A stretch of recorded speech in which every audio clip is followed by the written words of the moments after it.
In this video, I'll show you how you can find Roblox servers that you want to play on. Now first you can head over to roblox.com right here and click on the Roblox icon. Now once you're here, you'll be on the home page and it will give you some picks that you can play. All of these, and you can scroll down and see the recommended for you, and these are based on what you played before. You can also find your continued games right here and the sponsored games. So simply scroll down and see if there's any games that you want to play. Now, if you don't want to play on any of these, what you can do is come up here and search for something specific. So let's type in zombie and then go to experiences.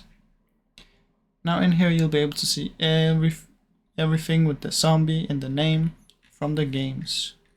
So that's basically how you can do it, guys.